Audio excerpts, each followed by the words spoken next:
Bienvenidas y bienvenidos a la reseña crítica de la segunda temporada de la serie televisiva From, que será traducido al castellano, no sé por qué, como Origen, no confundir con la película de Christopher Nolan, que en realidad el título original era Inception, y no sé por qué lo tradujeron como Origen. Puede resultar algo obvio, pero siempre es aconsejable.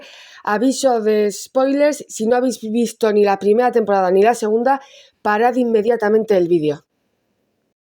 Por favor, si vais a escribir algún spoiler o vais a destripar alguna trama de la primera, segunda, obviamente, y de la tercera o de la tercera temporada, por favor, en vuestro comentario lo primero escribid aviso de spoilers.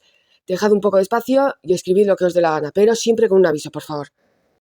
Antes de empezar con la reseña, con la crítica, si me ha parecido bien ese giro con Boyd, el protagonista, teniendo esos bichos supuestamente debajo de la piel. Luego resulta que era un arma contra química, no sabemos si química, biológica, contra esos seres. Os voy a deleitar, no tengo abuela, con las hipótesis, preguntas que me iban surgiendo ya a partir del cuarto o quinto capítulo de esta segunda temporada. Ya que la primera temporada se podía hipotetizar, de hecho yo creo que todo el mundo ha hipotetizado con la posibilidad de que estuvieran en un tipo de limbo, que no sabemos si se confirma al final de esta segunda temporada con Tabitha, la mamá de la familia, que vemos que se quedan atrapados en esa primera temporada, despierta de ese supuesto coma. Y hay un detalle que le dice la doctora: te encontraron hace 2 días sola al lado de la carretera. Y ella ni siquiera pregunta por la familia, porque, claro, lo normal es preguntar dónde estoy, dónde está mi familia, pero ella no pregunta eso. Entonces te hace incluso pensar si esta mujer, Tabitha, tiene familia incluso. Preguntas que me han ido ya surgiendo en la segunda temporada. Ese mapa que ve Jade, recordemos el porreta, el que vino con su compañero, el compañero es asesinado por Sarah, y él básicamente es un genio porque levanta una compañía, sabe tocar el violín, sabe de astrofísica. Ese símbolo que estáis viendo en pantalla puede ser una especie de mapa sobre el lugar en el que están. Por cierto, el símbolo, recordemos, lo veía también constantemente ese habitante de esta especie de pueblo barra limbo, que era coetáneo hace 40 años con un Víctor de 8 o 9 años. Lo veía constantemente. Y está relacionado también con lo que lleva asegurando Víctor desde la primera temporada, que es que los árboles se mueven. Y efectivamente, Jade, cuando se adentra en los túneles, no ve nada y aparecen de repente esos, no sé si son 5 o 6 niños. No sabemos en qué idioma hablan. Mira hacia arriba y ve que lo que antes no había nada, se ve ese símbolo, que no es símbolo, es un símbolo formado por las ramas de esos túneles. Esos niños dejan de hablar o desaparecen y ya ese supuesto símbolo desaparece también con ellos. Este símbolo no podría ser una especie de mapa sobre el lugar en el que están atrapados. Fijaos que lo forma un círculo.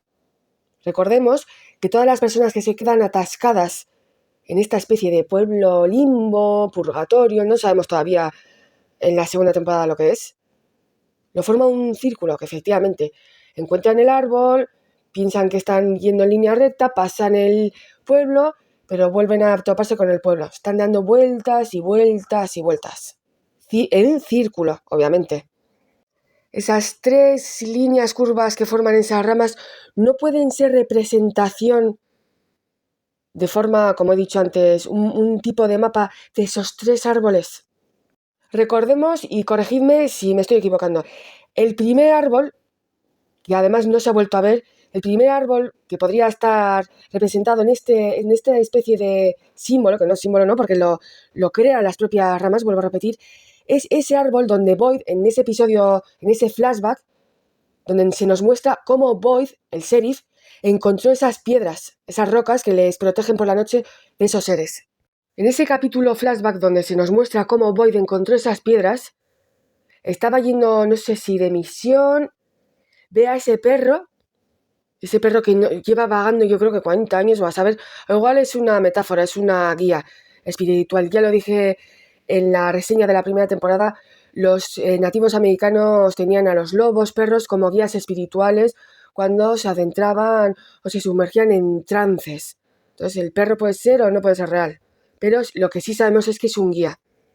En ese capítulo flashback donde se nos muestra cómo Boyd encuentra esas supuestas, no, porque sí les protegían, piedras protectoras, están, no me acuerdo, pero no sé si iba por más comida, más reses, más animales perdidos, está en el bosque y si no recuerdo mal ve a ese perro, le sigue y se desorienta.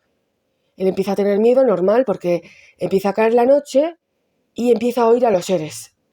Y no recuerdo muy bien, pero se esconde en un árbol, ve las rocas, las coge no sé por qué y se da cuenta que los seres no entran dentro de ese árbol. Pero también se adentra en ese árbol, pero no le lleva a otra dimensión, a otro año, no le lleva, se queda ahí toda la noche y luego puede salir, cosa que con los otros dos árboles no ocurre eso. Él se mete en el árbol para ocultarse, descubre las piedras, ahí se queda, se resguarda durante toda la noche y puede salir. Ese segundo árbol, que ya se había adentrado Víctor con el niño pequeño de la familia, creo, y en la primera temporada se adentra Boyd por el consejo de Sarah, porque el niño todo de blanco le había aconsejado a Sarah que se metiesen en ese árbol para protegerse. Boyd acaba atascado en esa especie de chimenea y Sarah vuelve a la guardilla de la iglesia. Sarah sabemos que vuelve a esa guardilla, esa especie de guardilla de la iglesia donde la había ocultado el padre, todavía no me sé el nombre, pero vemos que Boyd está atascado, es ayudado, que me podéis explicar cómo ese supuesto señor que estaba encadenado le tira la cuerda. Él sube porque estaba atrapado en una especie de chimenea, le intenta ayudar al señor, el señor en cuanto Boyd le libera la mano, no sé si derecha, le corta a Boyd, le pasa su sangre, mi sangre es tu sangre, y a raíz de eso vemos como una especie de bichos están navegando, nadando debajo, no sabemos si debajo de la piel del sheriff o en el torrente sanguíneo. Pero luego descubrimos que esa sangre mata a esos seres nocturnos. Ese es el segundo árbol. Y el tercer árbol, esa tercera rama, representando probablemente, es todo hipótesis, ese árbol de las botellas, que ya vimos en la primera temporada, y en esta segunda temporada vemos cómo guía a Tabitha, la madre de la familia, a ese faro, y ese niño todo de blanco le tira desde lo alto del faro y la ayuda, no sabemos si le ayuda o no, a despertar de ese coma, no sabemos tampoco. Otra pregunta que me surgió, ¿por qué no hicieron, y esto puede resultar un poco truculento, pero ¿por qué no hacían autopsias dentro de la medida de lo que puede con los materiales que tiene la paramédica Christie? Bueno, paramédica no, que luego dice que está estudiando tercero de medicina, la doctora o la futura doctora Christie, autopsias a la gente, los habitantes tanto de Colony House, que ahora sí me he aprendido el nombre, o del pueblo una vez que están muertos. A todas las personas que han sido asesinadas por esos seres, ¿cómo no les hacen autopsias dentro de la medida de lo posible? Para saber si hay alguna especie de patrón en cómo matan, por qué solo sacan esos órganos internos, por ejemplo, ¿por qué no les sacan el cerebro, por ejemplo? Las autopsias son información. Enganchado con lo anterior, ¿por qué esos seres de la noche solo les sacan los órganos internos y no, por ejemplo, el cerebro o los ojos, por ejemplo? Ya sé que es muy truculento, pero son preguntas. Además específicamente les abren, ya vemos, el esternón y se llevan o no sabemos lo que hacen con los órganos internos. ¿Por qué? ¿Por qué no llevan un censo poblacional? Quiero decir, ¿por qué no preguntan a todas las personas a lo que se dedicaban, la profesión? Sí sabemos que tienen un mapa de dónde provenían toda esta gente que está atascada, pero ¿por qué no hacen una especie de censo para saber si tienen algo en común? Familiares, amigos, tienen algo en común. Porque si os dais cuenta, un cura atrapado, un sheriff, una futura médica, una cazadora, una familia, son roles siempre muy simbólicos. ¿Por qué no hicieron esa especie de censo? Probablemente tenga más preguntas, pero se me han debido de olvidar. Y claro, estas preguntas me surgían en el tercer, cuarto capítulo, pero claro, una vez que finalicé la segunda temporada, pues sí tenían sentido o no, porque con esta serie ya no sabemos. Vamos con la crítica reseña propiamente dicha. A mi parecer esta segunda temporada es, no sé si ligera, un poco, es inferior a la primera. Y uno de los mayores fallos es toda la trama de Boyd atrapado, siendo ayudado por ese señor, mi sangre es tu sangre, tiene bichos, y esos bichos resulta que son una especie de arma para matar a esos seres. Esta trama se va desarrollando y se dan cuenta que no solo no tienen que enfrentarse a esos seres de noche, sino que no pueden dormir durante el día porque pueden morir. Que esto es una copia, obviamente, a Freddy Krueger. Que esto tiene su razón de ser, porque quizás todas esas personas que hemos visto, morir, no, siendo asesinadas, igual se han despertado de un supuesto coma o igual han ido al infierno y por eso esos seres les han matado porque me decían ir al infierno, pero luego tenemos aquí otra a ver, vamos a ver, tenemos igual aquí ya 3 hipótesis. Las que encuentran ese faro, despiertan de ese coma, tienen otra oportunidad de vivir. O igual han estado clínicamente muertos segundos y han vuelto. Esa luz azul, esa luz blanca, experiencias cercanas a la muerte, le tiran o se caen del faro y vuelven a la vida. Ese final de la segunda temporada me recuerda a cierta serie, no voy a decir nada más, serie japonesa. Ya está, punto, no voy a decir nada más, ya está. Pero los que probablemente la hayáis visto sabéis a cuál me refiero. Segunda teoría, estos monstruos en realidad son justicieros. Si matan a esas personas es porque merecen morir en esa especie de limbo y merecen ir al infierno o no despertar, o su hora ya ha llegado. Si os dais cuenta, todos estos seres tienen la apariencia, probablemente, posiblemente, de gente que había formado parte del pueblo. Ellos también, por lo que sea, murieron y han vuelto y tienen que llevarse a gente que no merece despertarse o merecen ir a una especie de dimensión demoníaca. No lo sé, estoy hipotetizando. Y una tercera hipótesis es que Boyd ha roto ese ciclo o ha empezado a interconectar distintas dimensiones al meterse en el árbol, conocer a ese señor le pasa su sangre, que resulta que es un arma contra esos seres malignos. Entonces aquí ya tenemos una especie de guerra entre seres malignos, gente atascada en ese pueblo, limbo, purgatorio, no sabemos muy bien, y esas cigarras que también quizás estén también suministrando justicia, o igual son distintas formas de morir en ese limbo. Los que llegan al faro vuelven a un estado consciente, los que son asesinados por esos seres nocturnos van al infierno y los que son asesinados en sus sueños van a otra especie también de infierno, a lo Dante, distintos niveles de infierno.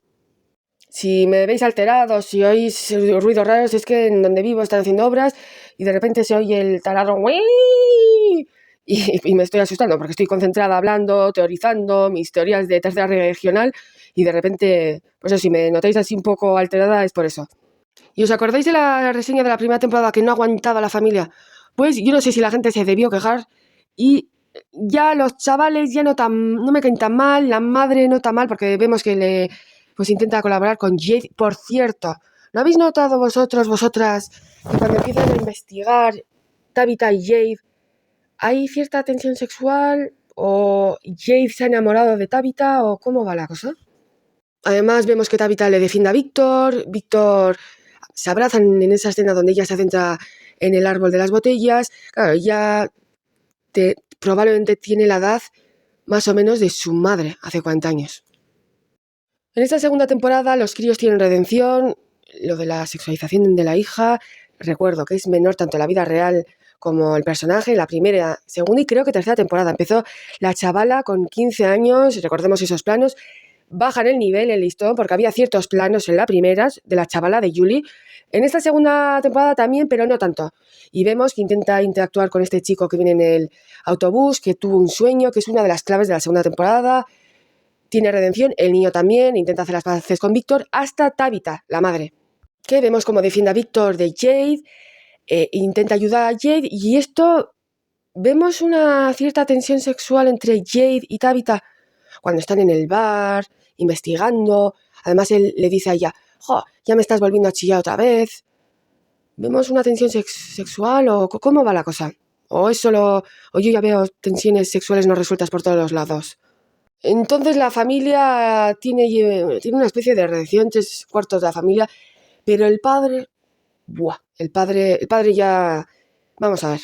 Recordemos el proyecto de la radio junto con Jade, la tormenta, y justo antes de quitar la radio oye esa voz advirtiéndole o amenazándole sobre Tabitha, sigue quitando tierra, que a mí una cosa que no tiene sentido. El marido es ingeniero y lo que recomienda es quitar toneladas y toneladas de tierra, ¿no pudo pensar que igual la casa, los cimientos iban a sucumbir? No entiendo nada. Por cierto, esto también creo que lo dije la primera temporada, esto de ir a través de, no sabemos si túneles de gusano, a otro espacio temporal, a otros universos, también es poco copia de la serie alemana Dark. Él va corriendo tras recibir esa especie de amenaza, aviso, más bien yo creo que era amenaza. Es normal, quiere salvar a su esposa.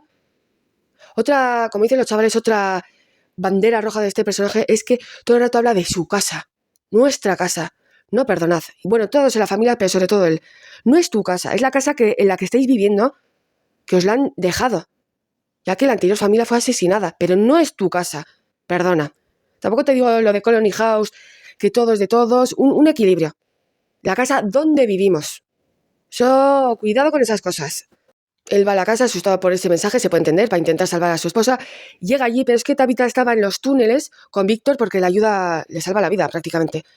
Bueno, vuelvo a repetir, es un ingeniero que ha dado luz verde, ha recomendado quitar, excavar y quitar y mover y mover y mover y mover toneladas de tierra en casas que no sabemos cuántos años tienen y sin reforzar esas excavaciones. Siendo ingeniero, cuando cualquier otro ingeniera, arquitecto o arquitecta te hubiese dicho que no, que es una locura, se te va a venir todo abajo, pues el que no, que sigue, sigue y sigue.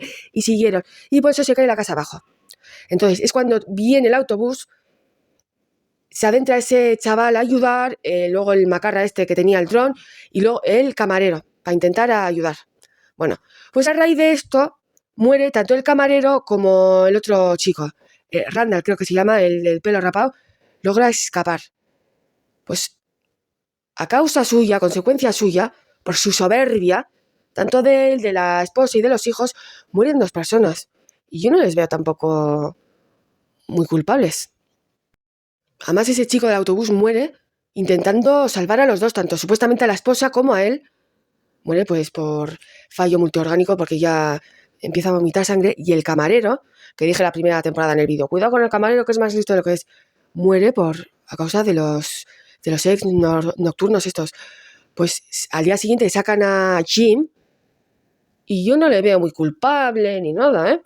Es más, se alía con el Randall este porque creen que esto es todo un experimento, que la verdad que la teoría esa era bastante también plausible. Y claro, vemos a Tabitha que tiene ahí, yo creo que hasta más química con Jade que con Jim. Fijaos que los 2 nombres también empiezan por J, no sé qué nos quiere decir los guionistas.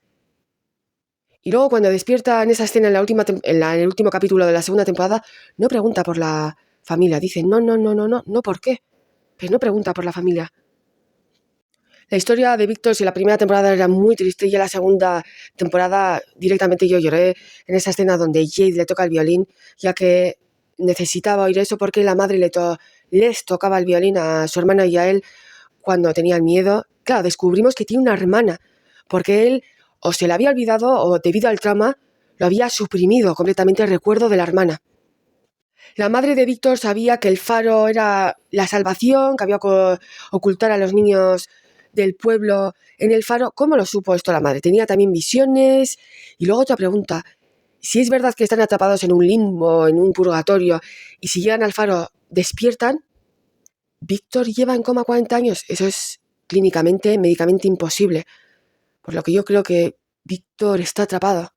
O no lo sé, pero si esa teoría es cierta, que están atrapados en una especie de limbo, purgatorio, van al faro y despiertan del coma o de la muerte clínica, vuelven. Víctor... ¿Qué pasa con Víctor? Fátima se queda embarazada de Ellis, que bueno, yo al principio cuando no quería decirlo yo pensaba que era porque no era de Ellis, porque ya sabemos, vemos besarse con esa chica, no sabíamos tampoco muy bien si era una relación abierta, poliamorosa, pero no, ya confirma que es de Ellis, pero que es imposible, que ella clínicamente no puede tener hijos. Entonces, ¿esto qué significa? Que está en coma y estando en coma, que eso es, lamentablemente, eso es más común de lo que pensáis. ¿Qué simboliza ese embarazo? Este chaval, no me acuerdo del nombre, pero es el que vino en autobús, que tuvo ese sueño, a raíz de ese sueño vomita en ese primer capítulo de la segunda temporada. Pensábamos, además era muy misterioso, el chico este que le comenta Sara que con su abuela iba todos los domingos a la iglesia. Pensábamos que tenía una especie de conexión especial con el pueblo, pero claro, a raíz de ver ya ese último capítulo, igual ese autobús tuvo un accidente y él fue el primero quizás en alcanzar ese estado de coma o muerte cerebral, no lo sabemos. El personaje de Mariel, si no me equivoco, la prometida de Christie, la paramédica, la doctora. Es curioso, porque lo que hubiese sido ya fantástico es que, por ejemplo, Christie se acordase de Mariel y no Mariel de Christie.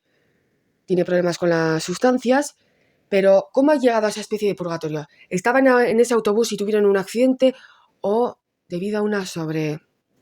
Pero lo que sabemos es que se encuentran, no sabemos si ambas están muertas, si están en coma, no lo sabemos, se encuentran. Entonces, aquí la pregunta es, ¿no hay otros familiares de otras personas que están atascadas en ese pueblo que desgraciadamente pues hayan muerto, se hayan quitado de en medio por no poder superar la desaparición de sus seres queridos y se han encontrado con ellos?